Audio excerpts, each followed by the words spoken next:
అందరికీ నమస్కారం. గురువు చెప్పిన మంత్రాన్ని గుప్తంగా ఎందుకు ఉంచాలి? దాన్ని జపించడం వల్ల కలిగే లాభమేంటి అనే విషయాన్ని తెలుసుకుందాం. మంత్రం అనేది పవిత్రమైన ధ్వనిని.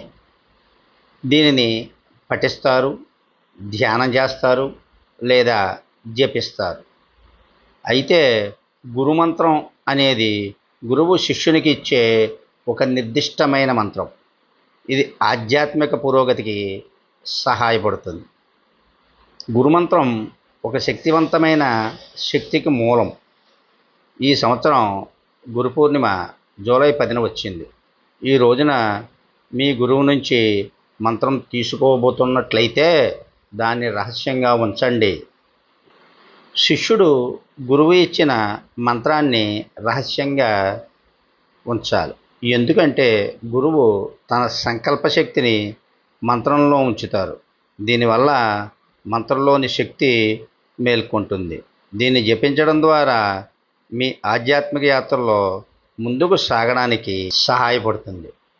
గురు మంత్రాన్ని బయటకు చెబితే దాని శక్తి తగ్గిపోతుంది. అలాగే ఇంకెవరైనా ఆ మంత్రాన్ని దుర్వినియోగం చేసే అవకాశం ఉంది. అలా జరిగితే సాధకుని ఆధ్యాత్మిక అభివృద్ధికి ఆటంకం కలుగుతుంది.